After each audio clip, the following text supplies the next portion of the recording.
start now. Welcome, everyone, to the virtual book launch for Bone Flute, A Woman Speaks by Irene Adler. I'm Hilary King. I'm with Poetry Los Altos. We are a group in Los Altos that does poetry events in the community to encourage poetry within Los Altos. Also putting this on, and really the mover and shaker behind this, is Paloma Press, which is an award-winning independent literary press founded on the San Francisco Peninsula by Eileen Casanetto. I'm really pleased to be here tonight doing this because Irene was a poet in Los Altos, as am I. So it's very exciting for me to be able to hear her poetry and know that she was around in my community. Irene Adler was a poet and an English teacher in Palo Alto, where she was also co-owner of the company that invented the aerobie flying ring, which is very interesting. I've certainly used those with my kids, and also the AeroPress coffee maker. By the time of her death in October 2023, she had written over 2,000 poems that spanned 25 years. And just from talking to some of the people who knew her, she clearly was very active in the community, in the poetry community, hosting groups at her house. And as many of us do here, taking workshops with various teachers around. So it's wonderful to have all of her network, or many parts of her community here. You're going to hear readings today by people who knew her. And we're going to start with actually her husband. He won't be reading, but he's going to talk a little bit about her. Alan Adler is an inventor, and he is the husband of Irene, with whom he shared 61 years of marriage.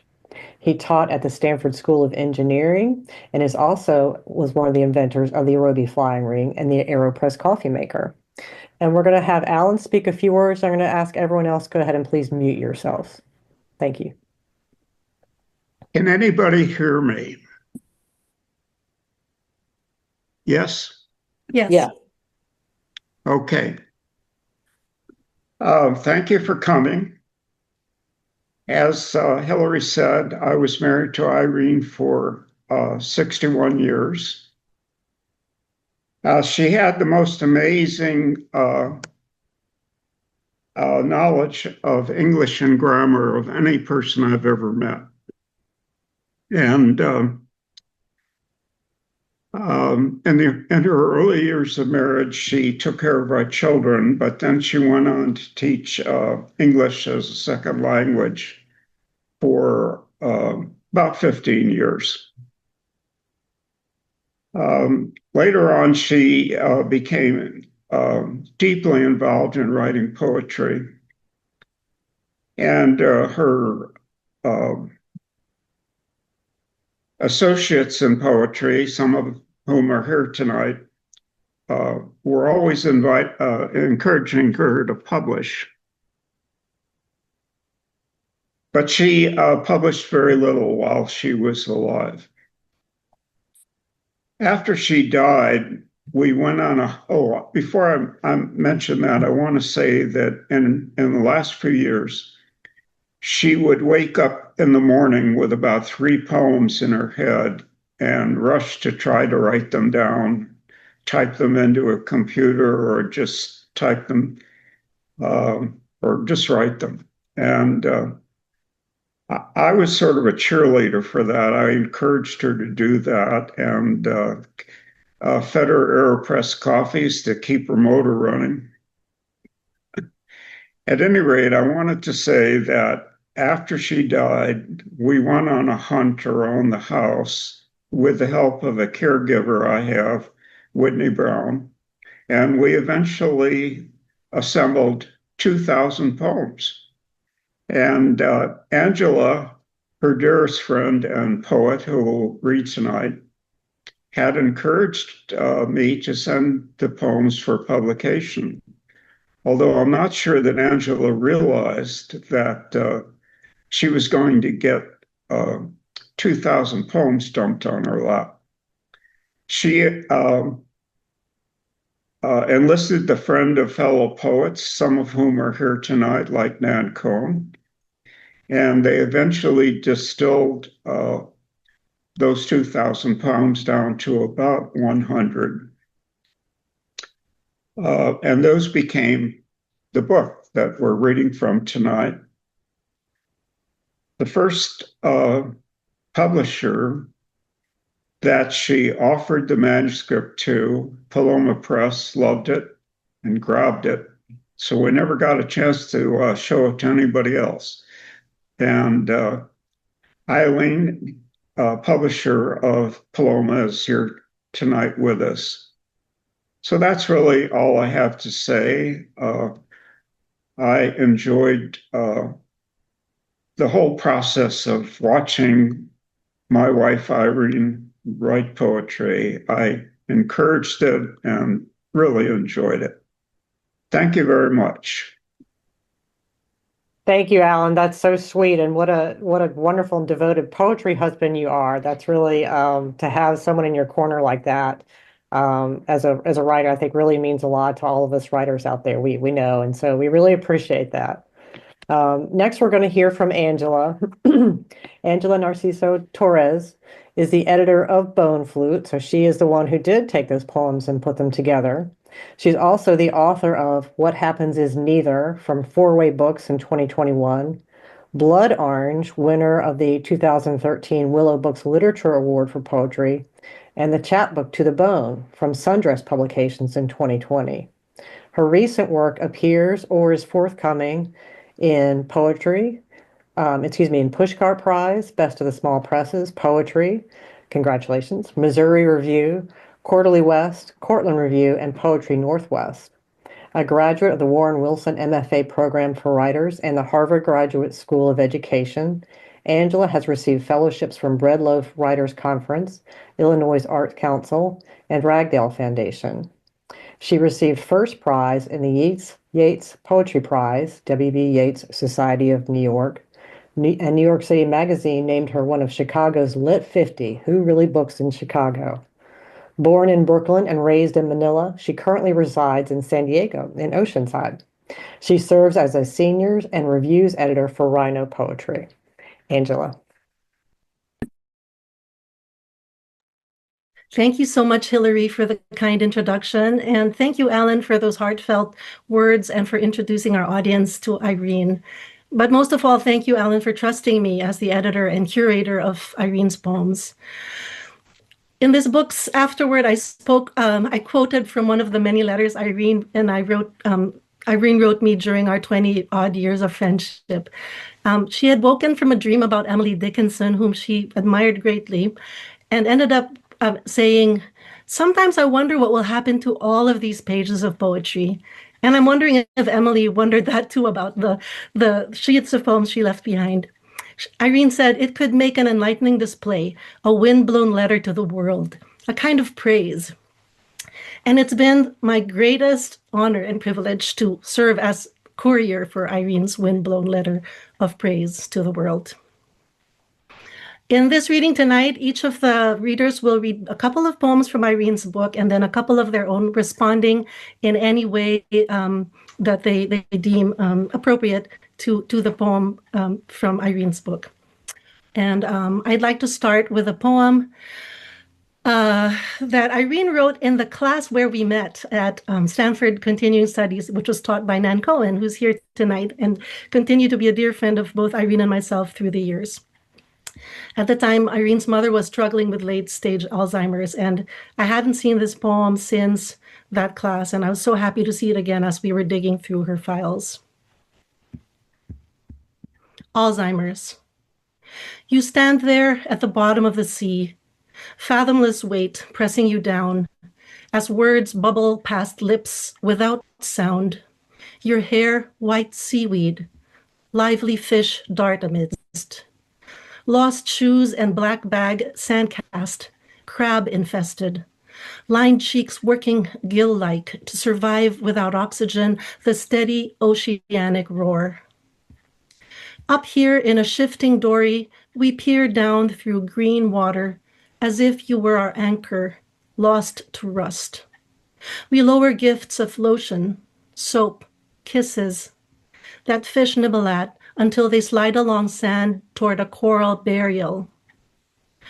We watch your hands groping at silver flashes, your lips taking in deep sips that only persist in thirst. So little did I know that only 9 years later, my own mother would be diagnosed with Alzheimer's. Irene was a great supporter through those difficult years, and because having been there herself, and like her, writing about it became my way of making sense of this gradual loss and expressing that deep longing that Irene also expressed through her nature imagery in that poem, that deep longing for connection for one of the most important figures in any person's life. So here's my response poem, 4 years after diagnosis.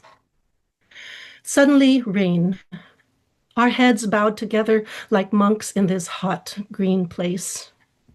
I study the slow script of her movements, the cross and uncross of her legs, fingers forking together, pulling apart, the secret dialect of her face, a firefly flick in the iris, lips curling like kelp. Speak, mother, your daughter is listening. So I thought I would be amiss if I didn't read the title poem of the book, Bone Flute, which, interestingly enough, we discovered after the manuscript was already completed, and it became the title poem. So it was kind of like archaeologically digging through decades of poems for what might be a good title. And then kind of like the Paleolithic bird bone flute discovered by Germans in 2008, which Irene and Alan read about. Unearthing this poem from hundreds of poems was like finding her voice again in the silence after her death. Bone flute. Someone heard music in it before the finger holes were bored, lonely for birdsong in the dark. Someone learned to make it sing. 30,000 years along, it still makes music of breath in a hollowed bone.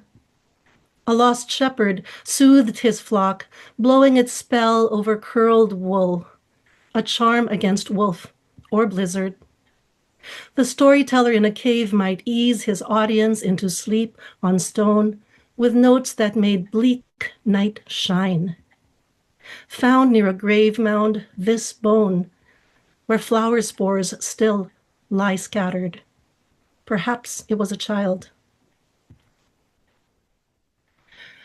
So 2 days ago, we celebrated my dad's 6th year death anniversary. So in response, I'd like to read a poem I wrote after my dad died. It's about another musical instrument, and it's my dad's beloved violin, which I inherited, and which still sings to me through the memories of decades of music which he played for us, and which this violin always brings alive for me. Last. 4 days after the funeral, I carry my father's violin in its long brown box, sturdy, rectangular, built to last. In airport security, its round shoulders glide through plastic, swallowed by dark. It emerges beneath harsh light. It's September when I raise the lid, brush dust from the mute veneer he touched last spring, anointing a stuck peg, sliding rosin on the bow. I remember the A string wouldn't tune. He played anyway. His body leaned and swayed in its wheelchair cage.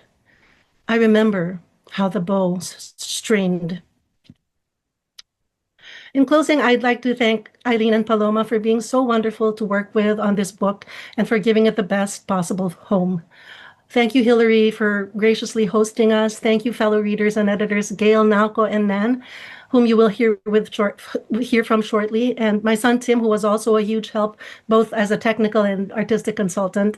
Most of all, thank you again, Alan, for your vision, your support, and for everything you've done to make this project a reality.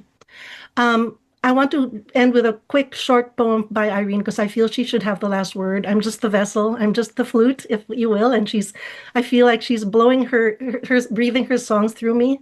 This is White Hyacinths, which was published in Rhino in 2015. White hyacinths. These white hyacinths I set beside your stone could almost raise the dead. Their scent is such a headiness, I think I hear bones stirring. Maybe it's wrong to bring the sap of things so near, risking whatever peace was made here in a year's seasons. But gesture is all now. Offerings. And this is a field that none will reap except the wind, hungry and sweeping. Thank you. Thank you, Angela. That's such a beautiful one to end on. It was one of my favorites in the book, but I also really enjoyed how your poems responded to hers, and I look forward to hearing more from the other readers. Up next is Gail Goepfert. She is an ardent poet, photographer, and teacher. She's been an associate editor with Rhino Poetry for over 12 years. Congratulations, that's a great long run. Her book publications include A Mind on Pain from Finishing Line in 2015, Tapping Roots from Kelsey Books in 2018, Get Up, Said the World from Serena Darva Press, 2020, and Self-Portrait with Thorns, 2022 from Glasswire Press. This Hard Business of Living from Seven Kitchens Press, a collaborative chapbook with Patricia Boyer Plays, was released in 2021, and they worked together on two photoverse books, Honey from the Sun, 2020, and Earth Cafeteria, 2023. Plays Cento and Goepfert's photography are included in those books. She has received fellowships from Ragdale Foundation and the National Endowment for the Humanities. She's passionate about travel, but lives, writes, and snaps photos in the Chicagoland area. Welcome, Gail. Thank you so much, Hilary. I'm going to apologize up front because I think for the first time ever, I'm affected by the environment here in Chicago with the wildfires. And so I hope I get through this okay. I'm so grateful to Angela and Naoko. Actually, Naoko told me about this project, but so grateful to be included in the project. And it actually came for me at a really good time because my father passed away at 101 in July of last year. And it gave me something of purpose to do. So I really, really loved being part of this process. So the first poem of Irene's that I'm going to read is called Special Delivery. Death drives up at 4 in his van, leaving the engine at idle, takes clipboard and package in hand, and walks past a jungle of camellias to ring the bell. Waits there, stroking his chin, while I peer out, then open the door and greet him like a welcome suitor. His face is dim, under the cap, eyes shadowed. But when he offers me the clipboard to sign, I sense impatience. It's been a long day, and there's still this package with its strong taping to open, its contents to check and accept. It would be graceless to resend a gift which you knew to be on its way by messenger, whether hemlock, asp, stroke, or that glitter of steel in a white, hot flash of cognition. And my response to that is a poem that I wrote quite a long time ago. I was leaving the health club and saw a sparrow. And this was my response to Irene's poem. It's called Flight. A specter rises from the pavement. Whiteness ascends before me, settles on a phone wire. My eyes rise to follow its path. I cannot yet see what spirits upward. Revealed, a tiny sparrow. I'm sorry. Shuttles tissue to quilt its nest, leaving me to speculate about souls rising on a breath of wind, leaving me to wonder if dying might be that simple, that swift. Excuse me.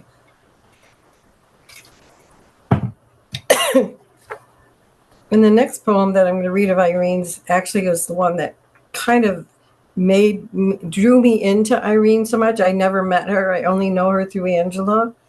But I felt like in her poems, she talked about the things in nature that made her long to stay around, but also the challenges in life. And So I identified very much with her work. So her poem is Spring at Filoli. Green salvos fired from below sent up these bugles, their cups blaring white and yellow. Sousa music, a parade of twirlers that struts past old magnolias in white, purple, and rose, strung with gray lichen, spilling damask petals slick as a snake's belly. Fog and clear blue trade places. Sun and stars by turns peek inside the glass garden house at two lovebirds asleep above pots of narcissus and hyacinth banked deep among the cages. The fan-backed chair awaits a breather's swoon. At the gate, someone waves cars along as if to say, "Go on, get yourself stunned." Miles of oaks later, you stagger out, reading botanical labels, if you can focus, besotted as a heron, stalking, stilt-like, in the meadow, unmoved by the faint of heart. I absolutely love that line. Go on, get yourself stunned. And my response to that is a poem that appeared in my last book, which was basically a reflection on the life and paintings of Frida Kahlo. Hunger. They won't last long, these $2 February daffodils, buds tight at first, then swift to bloom. I'm not ashamed of my reaching, always combing for light and luster. I need these fistfuls of beauty to survive. In the in-betweens, I teach myself to breathe, mouth these words, allow the wisdom of the body to release what it no longer needs. Give it to the sky to hold for you. And then, with a two-fisted reach, I gather what's offered, fingers snagging all they can hold. The sky, the horizon, a double sweet trifle of color, dawn and dusk. The lark song. My eyes rivet on the ponds circling koi, splotchy, orange and black, white and red, bodies like loaves, not knowing they are food for the ravenous. Thank you so much for the opportunity to read. Thank you, Gail. That was wonderful. I love the daffodils, especially, and Thank you. that you're right about that line about being stunned. It's such a great line. So wonderful. Next, we have Naoko Fujimoto, who was born. Yes, go ahead, Alan. Sorry to interrupt, but I'd love it if the readers would tell us the page number before they read the poem so I can follow along in the book. We'll see if they can do that. That is often very helpful. Sometimes when you're reading on a Zoom, it's often helpful to print out the poems or have them on the screen because it's easier to read that way. But if the readers are able to do that, I'm sure that will be fine, but we'll see if they can. As I said, sometimes when you're reading on a Zoom like this, it's easier to have it instead of in the book on the screen. So they may not have the page numbers right in front of them. If we find the page numbers and we can do that, we'll do that, but forgive us if we can't understand that. So is that okay for everyone? We'll see if we can do it. Sure. And I'll go ahead. Naoko Fujimoto was born in Nagoya, Japan, and studied at Nanzan Junior College. She was an exchange student and received a BA and an MA from Indiana University. Her poetry collections are We Face the Tremendous Meat on the Teppan, winner of the CNR Press Summer Tide Pool Chapbook Award by CNR Press 2022. Where I Was Born, winner of the Editor's Choice by Willow Books 2019. Glyph, Graphic Poetry Equals Trans, Sensory by Tupelo Press 2021, and 4 chapbooks. She is a Rhino Associate and Translation Editor and Tupelo Quarterly Translation Editor. She is a Breadloaf Translation Full Scholarship recipient and the 2023 Visiting Teaching Artist at the Poetry Foundation. She is a first judge of Illinois Center for the Book, Illinois Emerging Writers Competition 2021 to current, and reviewer for the 2024 Ruth Lilly and Dorothy Sargent Rosenberg Poetry Fellows. Her first translation chapbook is available from Toad Press in the fall of 2024. Her full-length translation collection of women is forthcoming from Tupelo Press, and we look forward to that. Naoko. Thank you, Hilary.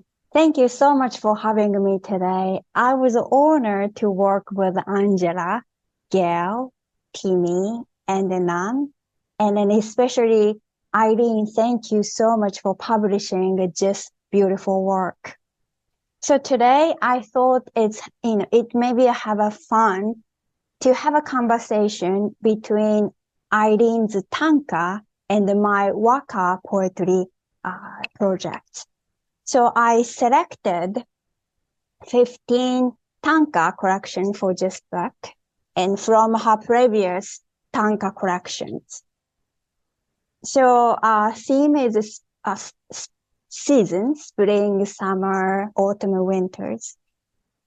And tanka and waka are basically a thing, but waka has a 1700 years history and tanka is more contemporary. But both share the same format, 5-7-5-7-7 Japanese syllables. But if you're writing in English, you don't have to follow those strict syllable format. So let's begin. So the spring. First, I will read Irene's tanka, and then I'll read my response poem. In a way, henka means returned poem. Usually tanka or waka poem as a set, original poem and returned poem. So the first is page 21, theme of spring. Rivers are rushing away in April's great flood, and we rush with them back to the mothering sea. White blood and red-headed home.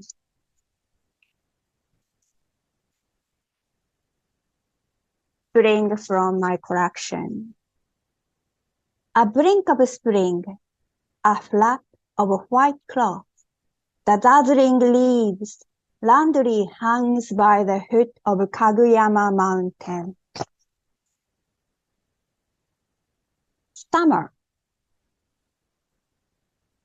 Page 22. Flaming orange-red, the pistachio tree leaves flutter in a last salute. White smoke rises the clean blue air of a fiery hemisphere. Summer. Fill the sky. A spate of mist falling, kana kana kana kana kana, scared a blare around the Ogura Yama Mountain. And autumn. Page 25. A choir of crickets vibrates on the summer night while we search for sleep. How small things can guide us home when we have lost the light. And flowers on the fall field, as many as I could find. My heart flutters, my heart pauses. In winter. Page 25. Smile on a last breath. If you, despite those happies surrounding you now, live this life more lightly than you came and make shift goodbye.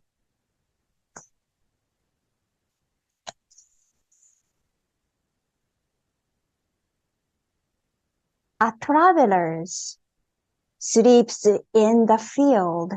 If it is snowing, hold him, my son, with your feathers, dear celestial cranes. And then I would like to share one more poem from her book.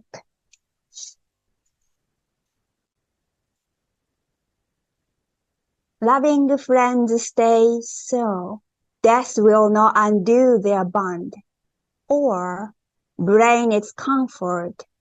No explanations called for, no need to make amends. She will be missed, and thank you so much for having me. Thank you. That was just wonderful, especially to hear the tanka. In the book, it's so interesting to hear her voice in the different forms and the tanka. And I know she was written, those were towards the end of her life, I believe. So and maybe Angela will talk about those later, but and how those were written in one. But to hear those and have you read them and respond was really wonderful. Thank you. Nan, you have to follow that. Sorry. Nan Cohen is going to be next. Nan is the author of 2 full-length collections of poetry, Unfinished City, winner of the Michael Dryden Award from Gunpowder Press, 2017, and Rope Bridge, Cherry Grove Editions, 2005. Her most recent publication is a chapbook, Thousand-Year-Old Words, 2021, from Glasslyre Press. Her poems have appeared in many journals and anthologies, including The New Republic, Slate, Plowshares, Tikkun, Poet Lore, Poetry International, Poetry Northwest, and the Journal of the American Medical Association. She has published nonfiction on literature, art, and culture in outlets such as Poetry Northwest, The Curator, Amsterdam Review, and Electric Literature. Nan. Okay. Thank you, Hilary. So in 1998 or 9, I think, I began teaching courses in Stanford Continuing Studies after being there for a couple of years as a Stegner Fellow. And those classes are among my favorite teaching experiences of all time. And that is where, as Angela has said, she and Irene met. John, who's on the Zoom, was also in a couple of those classes. Lee Feinstein, Emily Perez, the retired psychology professor John Eisenson. It was always so interesting, who was going to show up and what they would have to say. It really was, I mean, as teaching sometimes is, just making a space for people to come together as artists and grow. And I was really honored when Angela and Alan asked if I would write a foreword for Bone Flute, what would turned out to be Bone Flute, this beautiful book from Paloma Press. I think in the foreword I say that I really admired what Yeats calls in Under Ben Bulben the cold eye, cast a cold eye on life, on death. Irene was a person of, deep and radiant feeling, but she had that kind of steady gaze at life's pains and losses. And so, something we so value in poets, right, is that gaze. So my first choice from Irene's poems is the poem Childhood One, which is on page 56 in the book, just for its unflinching gaze on the past. Childhood One. It was a fort with loaded guns aimed inside at us, the occupants. You could hear the tick of mines laid underfoot, so we learned to tiptoe quickly, room to room. A closet became our makeshift playpen. You had to find the string for a light bulb and never ever pull too soon before leaving the dolls and kitchen things. A heavy door that made it hard to hear that cry when someone lost the knob. Windows showed the feet of passers-by breaking the light that slanted overhead. My sister and I learned to knit with nails and string, copying Mother's quick hands. Mine was a draggled tangle dark with sweat and torn where I forced the nail head in. Whatever I made smelled of hot metal, the sewing stitches full of gray lumps where I soaped and straightened them. Grown-ups went to work, and our father begged for $1 on his knees to have a drink before his night shift from 4 to 12, not the graveyard one he was afraid of, wouldn't take. We wished she would give it to him.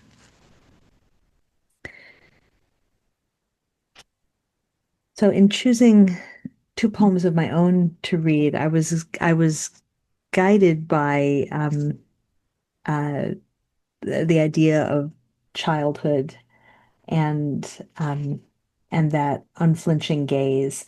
And I picked two poems that face each other in the chapbook that I published a few years ago, Thousand-Year-Old Words. The conceit of the collection is that each poem considers a word that has been in English for at least 1,000 years, right? So, Germanic words, very ordinary words that we use every day, like, table and spell and home and shimmer. And this one is called Thought. Learning to meditate, I imagine my mind like a balloon at the end of a string. And, eyes closed, try holding it, not in a fist, a child's grip, both tight and insecure, but easily, answering its lift and bob with my body's wordless gravity. Yet, as a child myself, it was easy to lie back against the earth, with not just my eyes, but my mouth, my nose, my belly and chest, knees, throbbing heart, the whole front of me looking up at the sky, home of God, receiver of lost balloons. And then the other poem is called Love, which, is a word that's been in English for a really long time. Love. You can hold in your mouth 1,000-year-old word. Have you ever handled an artifact that old? Metal bitten by sand, wood rotted away. In the Egyptian wing, I thought I would like to hold a shabti, a humble grave figure of pottery. In my mouth, this word love. How can we fear it does not mean the same? I guess actually thinking about all of the ways that the people on this Zoom might have known and loved Irene. Some of us only through her poems, and some like Alan for many decades. One of the most beautiful things about the tanka that Naoko read from is just the way they evoke like their long love, the two of them. So in 2002, I started working on the Napa Valley Writers Conference, where Irene came several times, and to which Irene and Alan generously contributed to the scholarship fund so that other writers could go. Last year we have the last night of the conference, we have a brief moment for writers who have died that year, and we read something from one of them. And last year I read Irene's poem White Hyacinths, which you heard earlier.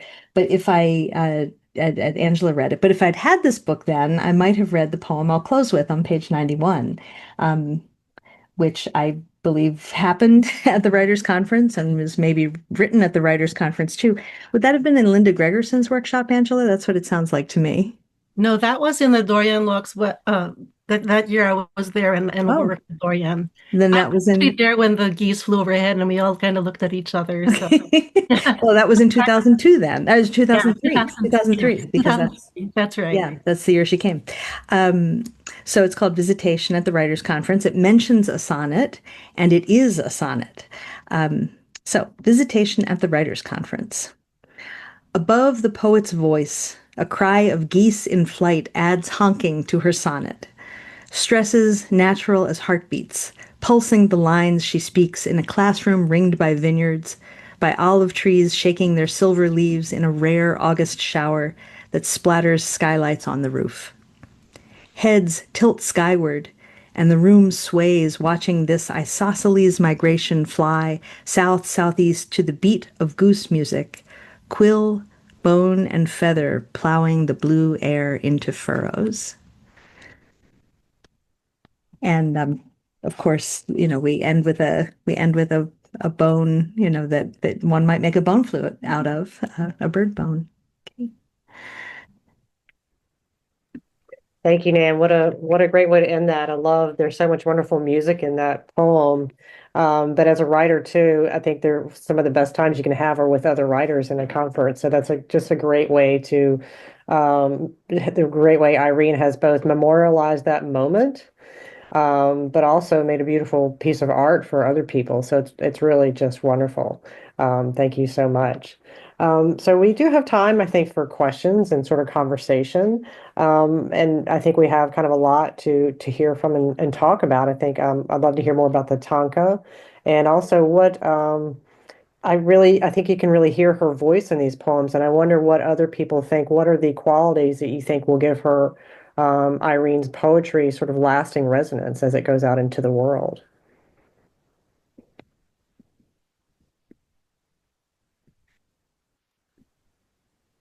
Well, someone already mentioned the music.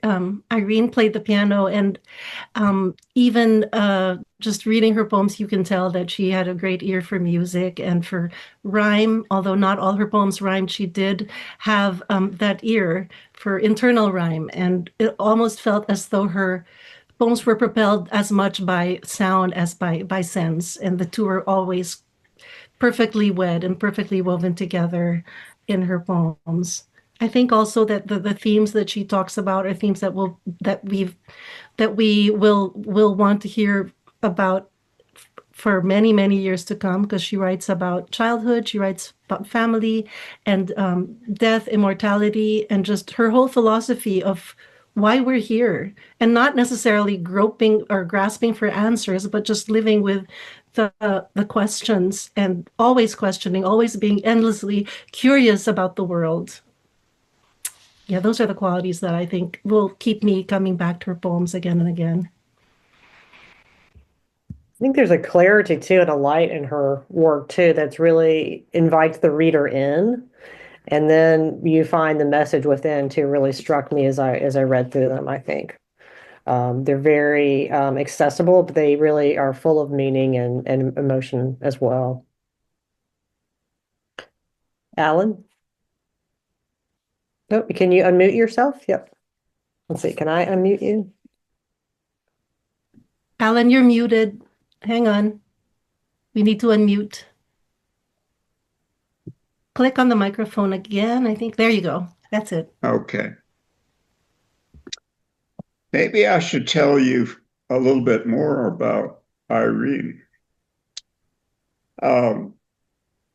She was one of two sisters, children of an alcoholic father, who scared the hell out of her, threatened to kill both children. One of the poems refers to her older sister's head banging against the wall because of violence on the part of her father. And the other thing I wanted to mention too was that she lost a grandson, and he was probably about 20 at the time. And I think White Hyacinths is probably about that loss. What else? Irene had a tendency to write about things that she saw in her life. I encouraged it. I often said to her, write about that, write a poem about that. She often would say no, but then I discovered later on that she had in fact written about it. Her mother died of Alzheimer's disease and was alive without recognizing Irene for perhaps 7, 8 years. She used to refer to Irene as that pretty lady who comes to see me. Mm. She didn't know it was her own daughter. So all of these things, I think, manifested in her poetry. And I think it was nice. I think it was nice to write about something that touched your own life as opposed to things that were more remote than that.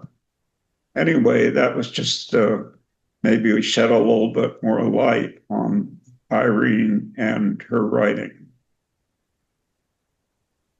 And anybody else have any questions or memories that really strike you from Irene, being in workshop with her or going to conferences? Creates a lot of memories for writers. And the tanka came later, correct, when she was going through some things. And that's an interesting, I think, a really smart form in a way to choose because it is brief and it's manageable in a way. Does anyone want to talk on that a little bit more? I'd like Angela introduced Irene to the tanka form. Well, Naoko introduced the tanka to me. At the time, it was October of 2021, I think. I was diagnosed with COVID, and I was recuperating alone in isolation. And I had written a dramatic text to Naoko about the moon, and she said, "That's a tanka. Let's rewrite it as a tanka." And she wrote it 57577. And I said, "Oh, that's cool. I can do this in isolation. It's small, it's easy." So I started writing them, and I started emailing them to friends. Some of them I sent to Lucia, who is here in the room, and we did a collaborative effort of like sending tanka to each other every day and published some of them together.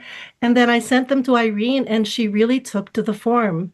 And correct me if I'm wrong, Naoko, but I've heard it, a tanka being described as a tiny sonnet where the 575 is the first part, and then there's a little turn, and then the couplet of 7/7 at the end could be like the resolution, as we have in the final couplet of a sonnet sometimes. Irene was dealing with cancer at the time, and as she wrote in the foreword of her self-published chapbook, Heading Home, life was changing, so why not writing too? So she really took to that short form, and every day she would write about just a hummingbird outside her window, or somebody came and brought her flowers. And it really was a lifeline, as poetry has always been a lifeline for her throughout her entire life. And she wrote, I think, only tanka until her death in October of 2023. So I'm grateful that Naoko helped us to gather the tanka in a cohesive way for the book, and that she read from them and responded with her own. And it's really enriched so much of my life and my collaborations with some friends, including Lucia and Irene. And we were able to just stay connected through those tanka till the end. Alan, I think you wrote a few tanka yourself too. I remember a potato chip one that you wrote. Yes, I like the form very much. And although I didn't write much poetry, I did write a few tankas. That's great. Yeah, so thank you, Naoko, for bringing the tanka to our consciousness. Thank you so much for the nice comment. Yeah, the Irene must be a marvelous person. So many people support to finish this project. I have to be honest with you guys. When I see first 2000 uncategorized files, I was like, "Oh, MG, what are we going to do, Angela?" We really panicked.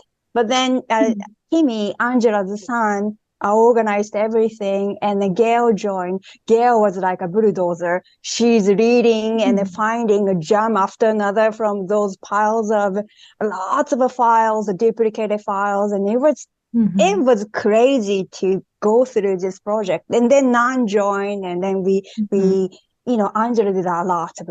She did a lot of work, and then we finally found the best 100 poems. So.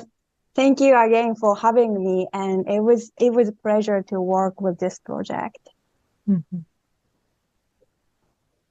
Yeah, it sounds like quite a collaborative effort. It really came out well. It's a beautiful book, and it's really just stands alone on its own, just as a wonderful book of Mhm. poetry. I went through and flagged them all, so she got a lot of my post-it notes. So.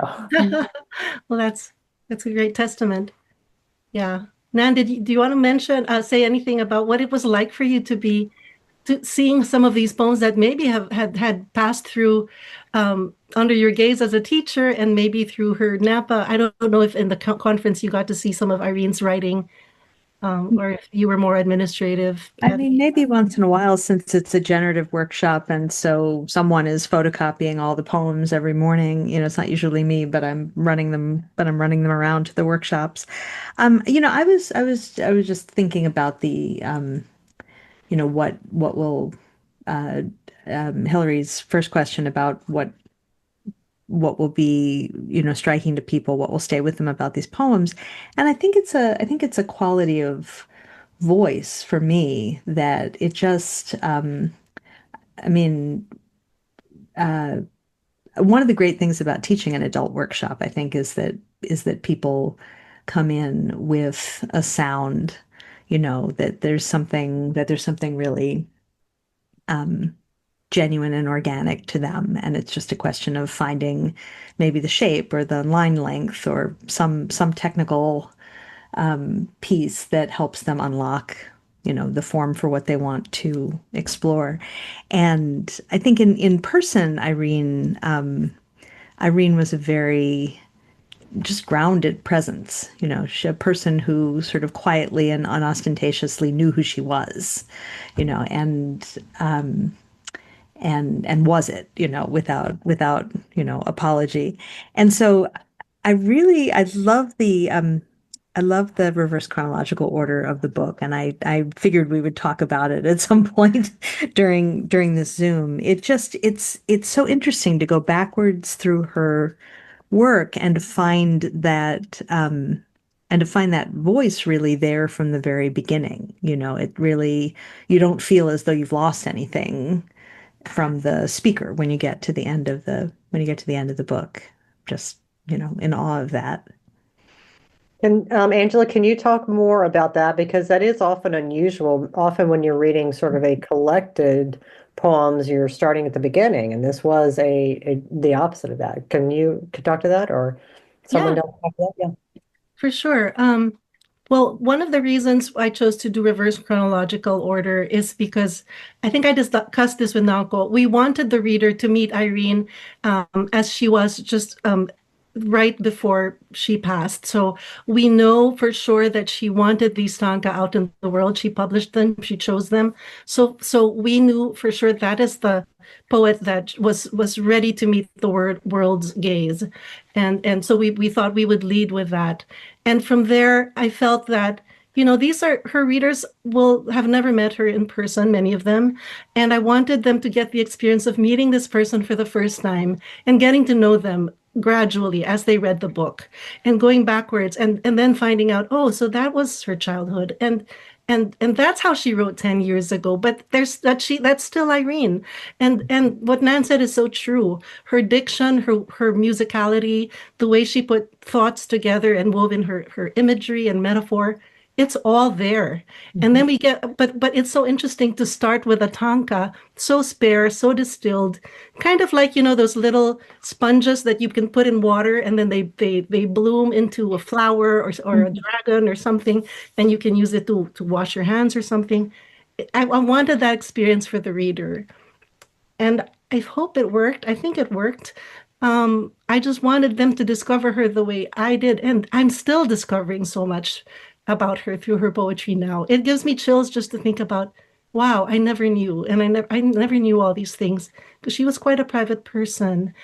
But she sang these poems to the world because, like John Barr said, a poem is not completed until it is read. And so though she did not send these out for publication, the mere utterance, I think there was a yearning to connect with the reader. Mhm. So I'm just so grateful to all of you for making this happen, especially to Eileen for being so willing. I was like, who will publish this book? And I wrote Eileen, and like within 12 hours, she answered me the next morning. Yes, I will publish this book. It was like a miracle, really. I mean, I just still get chills when I think about how this book happened. And so I'm just really grateful. Yeah, that's Um, a long answer to the Tonka question, but I couldn't help it. Good. Thank you. Go ahead, Alan. and Angela, I've got to thank you for introducing Irene to Tonkas at that stage in her life. She so enjoyed writing Tonkas, and it was just a great thing for her to have at that time. I also wanted just to comment about how much I enjoyed the fact that Irene's poetry was connected to real things in her life. Only I, who lived with Irene for all those years, can appreciate that. But I just want to convey the fact that I really love that. Yes, there's so many poems that are beautiful memories that you shared, like the first painting you gave her in the Margot Berard poem, the Renoir painting that you gifted her when you were still courting. That's one of my favorites. And there's a picture of it in the back of the book, which is so special. Yeah. And Nancy Meyer, go ahead. Yeah, I wanted to say I don't know Irene's work. I'm now very excited to get the book, but I'm thinking about Emily Dickinson. I'm thinking about someone who was I'm thinking of Irene as parallel with this wonderful talent and all this prolific expression. And I think of them on the envelopes and hidden in the drawers and the things that Emily did, and how she was a presence as a person with all the other people in her life, the way you're describing Irene. But to now begin to get the work spread to so many of us who didn't know, and just sort of almost the invitation of Hilary and knowing about this and showing up today. I'm so excited because the work is just magnificent. But it feels like I live in Portola Valley, in a town. I lived in Los Altos actually for 10 years. And so to think that she's a neighbor and that here she is and I get to know her and meet her this way is just wonderful. And listening to how you put the book together, I mean, 2000 is an astounding number given what a relatively brief part of her long life in which she actually wrote poetry. So I just thank all of you for this hard work that I'm sure it was, and the fun of it as well. But I can't wait to get the book. So thanks, everybody. Thank you for that comment, Nancy. And thank you for mentioning Emily Dickinson. She was certainly a very huge influence in Irene's poetry from the start. I inherited many of her books, and the Dickinson has a lot of margin notes, as do most of her poetry books, which become even more precious to me because of that. She also loved Elizabeth Bishop, and I remember that when someone put together Bishop's unpublished poems after her death, I think it's called the Elephant and the Junk Shop or something like that. I'm saying it wrong. Irene was just aghast. She's like, Bishop must be turning in her grave. She never meant to publish those poems. And I think about that and how we're publishing Irene's poems now and almost the irreverence of that. But I also think that because I've known her 20 years, we took such great, I had to take double extra care choosing which of the poems would get included in the book. And I'm sure people are wondering how these choices were made. Well, first of all, there were several poems that had many versions, and that's where Timmy helped. He put the duplicate or the drafts of poems together in one folder in cases where, after 10 years there's another draft, after another 2 years another draft. So we had folders of the same poem in multiple versions. And that to me said, these are poems that she really worked on, that she wanted to say in the best way possible. So we focused on those. They're poems that she sent me through email, but that was just the tip of the iceberg. But if she had sent them to me, not even for commenting sometimes, but just to share, then I knew that those were poems that she felt she was ready to share.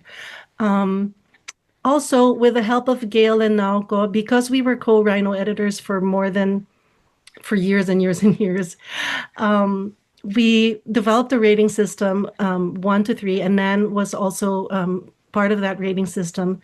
And we knew exactly what a 1 meant. 1 meant it goes to the table, we vote on it, it's a 1, it's in. 3 was not ready, and 2 was something that we were on the fence about. And so since we already were aware of what those numbers meant from our work together in Rhino, I think that helped us sift through the poems and find the ones that really stood out, that really shone among the poems in the database. So I hope that answers like just your curiosity about how the poems were chosen.